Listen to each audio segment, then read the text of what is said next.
성탄절을 앞두고 대림절기를 삼아서 성탄절을 준비하게 하면서 믿고 구원받은 사람들 다시 오실 그리스도에 대한 희망, 소망을 갖게 하는 귀한 역사가 성탄절을 앞두고 이어집니다.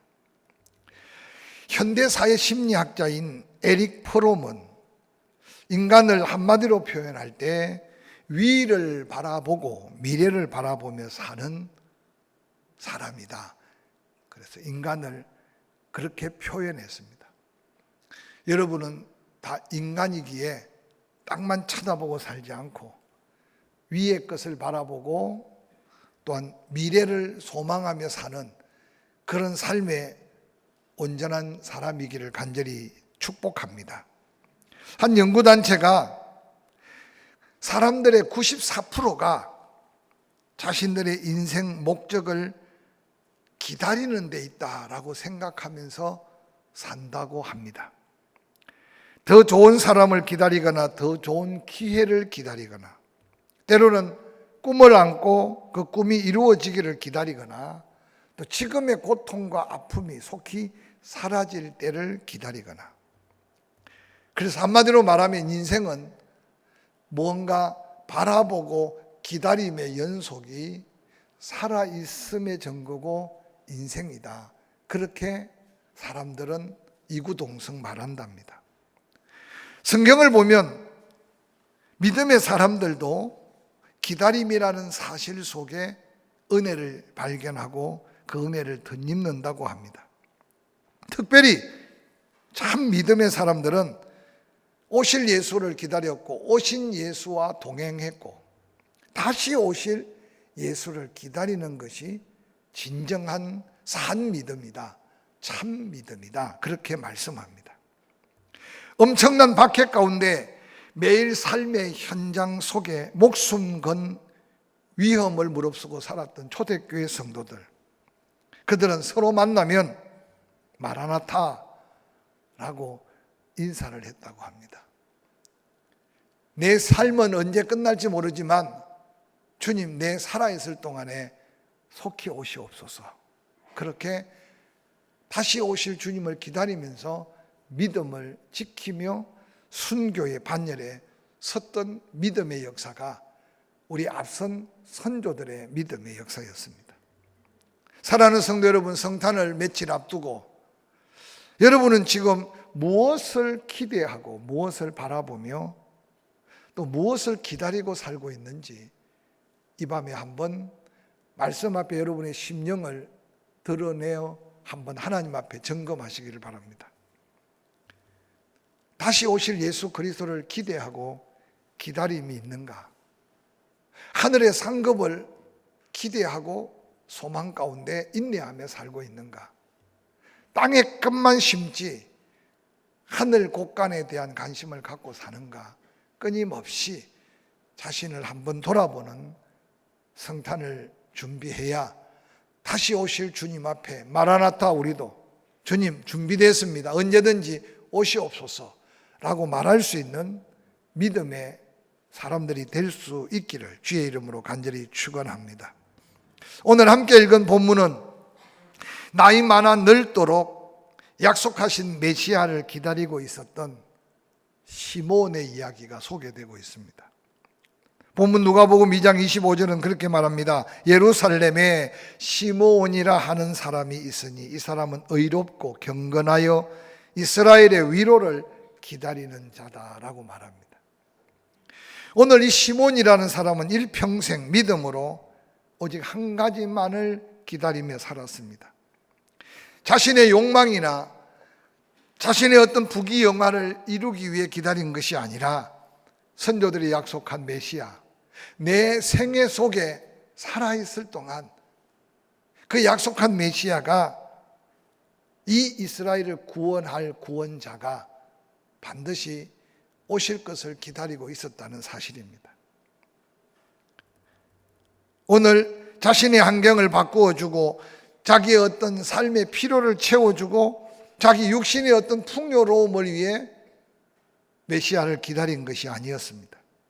진정한 구원을 받고 말씀의 약속대로 온 인류가 구원받는 그 메시아를 기다리고 있었다는 거죠. 그 메시아가 와야 비로소 이스라엘의 위로가 임할 것을 그는 확신했기에 이스라엘의 위로를 가져올 그 메시아를 기다렸다라고 소개합니다.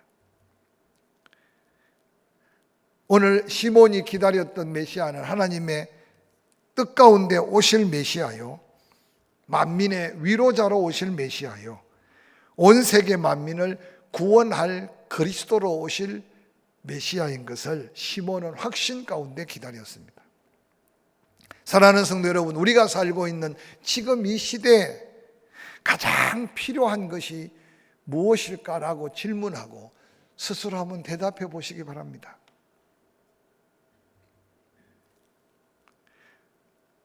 아마 쪼달리는 사람은 돈이 필요하다고 쉽게 말할 수 있을 겁니다. 그런데 그 돈이 채워짐으로 모든 필요가 다 채워지지 않는다는 사실을 우리는 이미 살면서 깨달았을 겁니다. 직장을 찾는 사람들은 직장에 목을 매듯이 직장을 구할 수 있었을 겁니다. 그런데 그것도 또 찾고 나면 또 다른 뭔가 인생의 문제가 부딪힐 겁니다. 오늘 이 시대는 과연 뭐가 필요할까요? 정치가 혼란하고 경제가 바닥을 치고 서민들은 고통의 목소리가 더해오고 사람들은 신경이 날카로워져서 독이 오를 대로 오는 것 같은 시대 속에 정말 필요한 게 뭘까?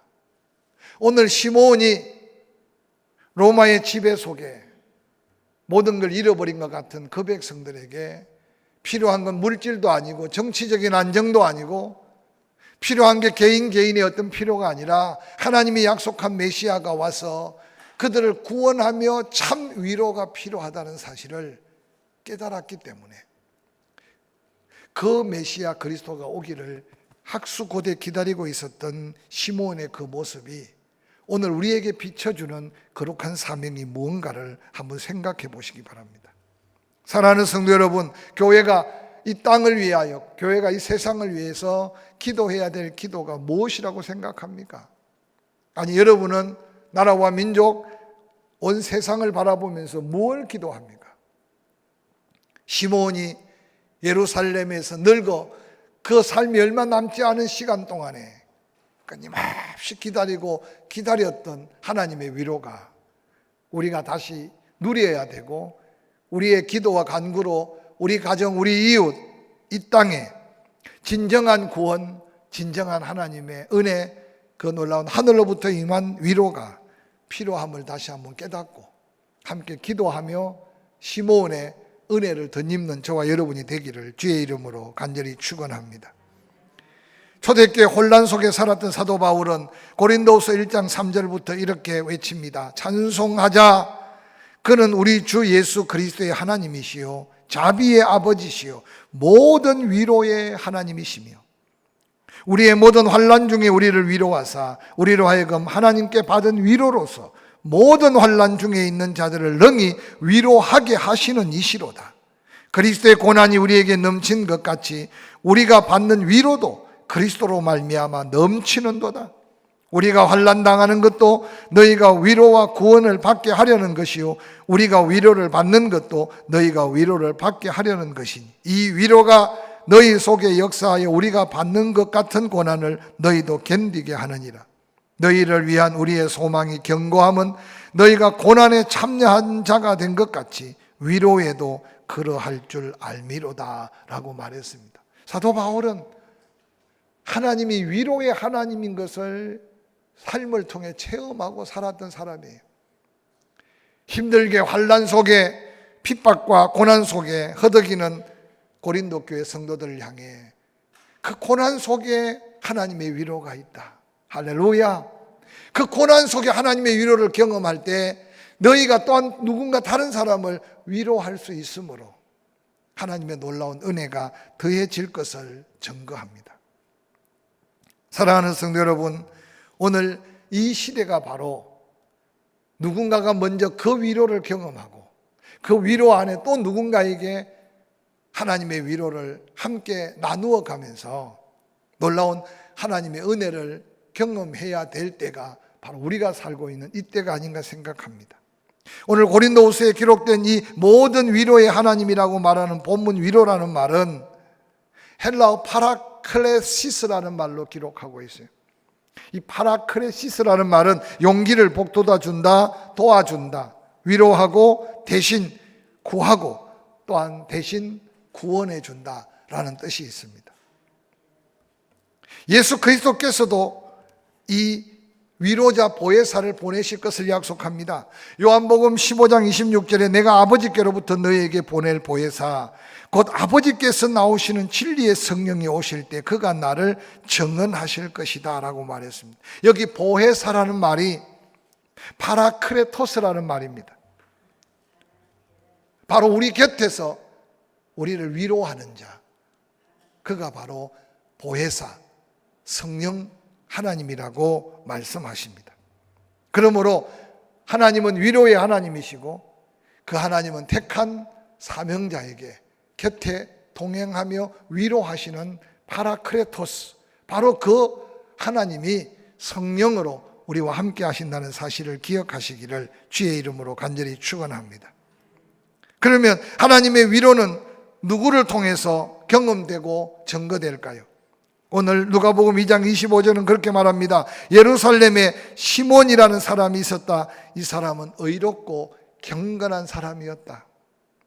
누구에게나 동일한 은혜를 주시는 게 아니라 그 위로를 기다리는 자의 영적 모습이 중요함을 시몬을 통해 우리에게 소개하고 있습니다. 오늘 본문의 시몬은 의롭다는 말로 표현하고 있는데 여기 의롭다는 말은 디카이오스라는 말인데 옳다, 공의롭다, 즉 의로운 자라. 무엇보다도 하나님과 올바른 관계 속에 있는 바른 믿음의 사람이다 라고 정의하면 좋을 것 같습니다. 오늘날 신앙생활 한다고 하지만 너무 세상 속에 복잡다단해서 어느 날 세상 속에 타협된 모습은 하나님의 사람다움의 의로움을 스스로 놓쳐버리고 사는 경우가 얼마나 많은지 모릅니다. 경건하다는 말은 헬라어로 율라베스라는 말인데 취하다, 꽉 붙들다라는 말입니다. 진정한 경건함은 하나님만을 붙들고 하나님 말씀만을 붙들고 사는 사람이 경건한 삶의 모습의 사람일 겁니다. 그러므로 하나님과 올바른 관계로 말씀대로 붙들려 사는 사람, 하나님은 그를 의롭고 경건한 자로 여기시고 하나님은 그에게 하나님의 위로를 보이시고 또한 그를 통해 하나님의 위로를 증가하기를 원하시는 하나님이라는 사실을 기억하시기를 주의 이름으로 간절히 축복합니다. 뿐만 아니라 시몬은 성령이 함께하는 사람이었습니다. 시몬이 성전에 들어가는 것부터 성령의 감동으로 들어갔습니다. 누가복음 2장 27절에 성령의 감동으로 성전에 들어갔다. 시몬의 성전을 출입하는 모습을 그렇게 소개하고 있습니다. 여러분이 예배를 준비하고 예배를 사모하고 예배 시간에 찬양하고 기도하고 말씀을 들을 때 과연 얼마나 성령의 감동함을 입어서 초조하게 시간을 구별하고 마음과 뜻을 정돈하고 그리고 그 예배를 통해서 하나님을 만난 감격 속에 예배하는지 돌아보시길 바랍니다. 성령에 감동된 시몬은 영안이 열렸고 위대한 신앙 고백으로 하나님의 마음을 감동시킬 수 있었습니다. 특별히 26절에 그가 주의 그리스도를 보기 전에는 죽지 아니하리라 하는 성령의 지시를 받았다고 성경은 소개하고 있습니다. 어느 날 그가 늘 사모하는 마음, 하나님의 메시아 그리스도를 사모하는 마음을 가졌는데 성령이 충만하게 임하면서 그에게 감동하신 감동은 네가 오실 예수를 만나기 전에는 죽지 아니하리라. 여러분 얼마나 놀라운 감격이었습니까? 나이는 자꾸 더하고 몸은 자꾸 약해지는데 성전에 들어갈 때마다 시몬의 마음속에 감동받은 그 성령의 감동이 지워지지 않는 거예요. 이게 바로 믿음의 사람의 삶이고 소망의 사람의 믿음이라는 사실을 기억하시기를 주의 이름으로 간절히 축원합니다. 근데 오늘 대부분 그리스도인들이 육신의 컨디션 위주로, 자기 나이 위주로, 자기 생활 환경 위주로, 자기 주어진 여건 환경의 위주로 신앙생활을 하지, 정말 성령의 감동대로 하나님의 뜻을 따라 믿음으로 사는 자가 얼마나 될까 스스로 한번 질문해 보시기 바랍니다.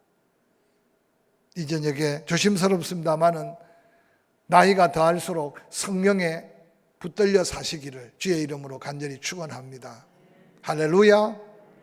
오늘 하나님의 위로를 기다리며 그 위로를 경험한 시몬은 늘 성령님과 동행하는 삶을 살았습니다. 25절 성령이 그 위에 계시더라. 26절 성령의 지시를 받았다. 27절 성령의 감동으로 라는 말이 계속 반복되고 있습니다.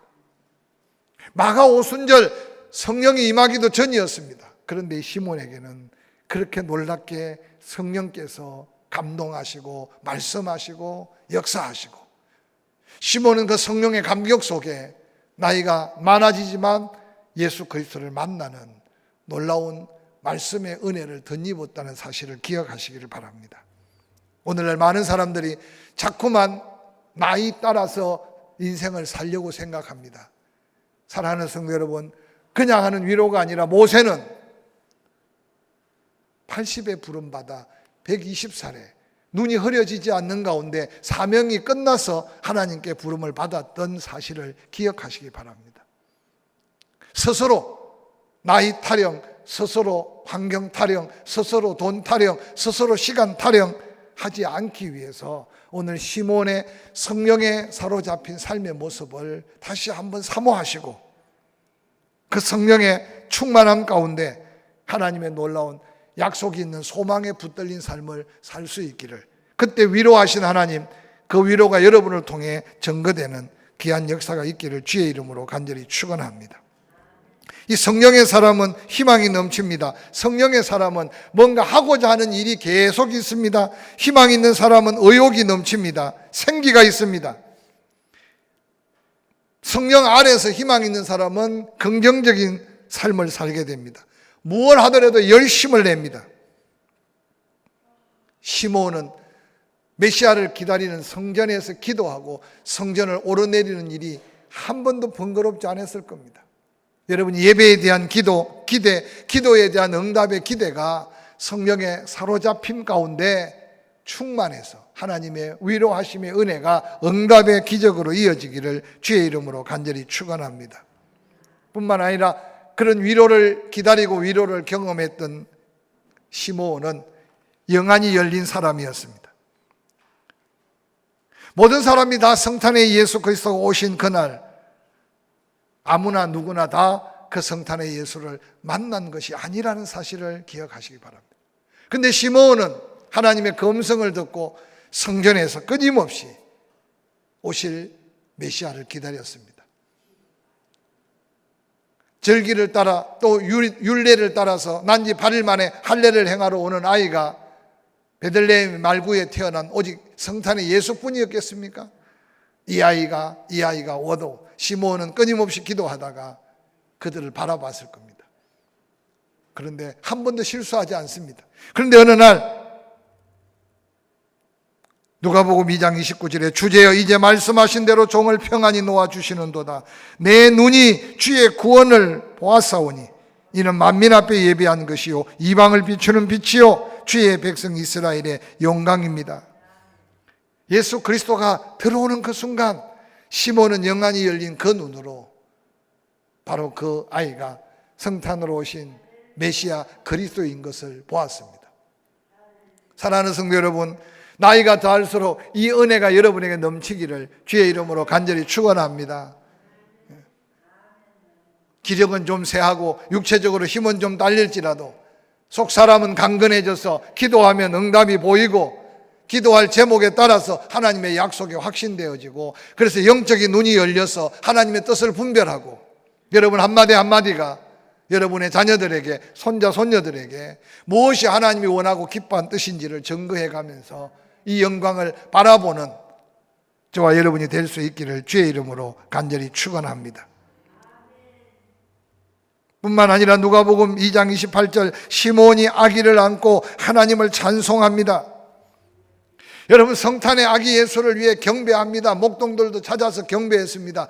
그런데 이 시몬은 얼마나 하나님의 놀라운 위로를 사모했으면 그 아기 예수를 자기 가슴에 안고 그렇게 사모하고 기다렸던 그 위로하심이 얼마나 감사했던지 하나님을 찬송하고 있습니다.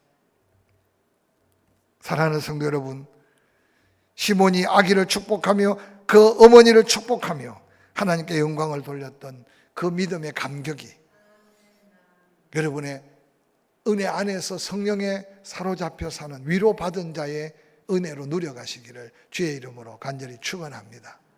세상 사람들 전부 다 힘들다, 어렵다, 낙심하고 절망할 때 누가 그들에게 희망을, 누가 그들에게 소망을, 누가 그들에게 정말 예수가 위로의 선물이라고 외칠 수 있을까요? 바로 내가 누리고 내가 받은 그 복음과 그 감격이 이웃에게 나누어져야 될, 위로를 기다리는 자를 통해 위로를 주시고 위로를 받은 자를 통해 또 위로하기를 원하시는 성탄의 은혜가 저와 여러분의 심령에 먼저 임하기를 주의 이름으로 간절히 축원합니다. 오늘 기도할 때 주여 내가 먼저 위로받기를 원합니다 기도하되 시몬처럼 의롭고 경건하고 성령에 이끌리며 영안이 열려서 하나님의 뜻을 분별해 가면서 먼저 그 위로의 하나님을 경험하고 만나서 내가 만지고 내가 만나는 사람들에게 이 놀라운 성탄의 예수 그리스도의 위로가 우리를 통해 증거되어서 새로운 소망 갖고 사는 모든 삶을 회복해가는 능력 있는 믿음의 사명자들이 되기를 주의 이름으로 간절히 축원합니다.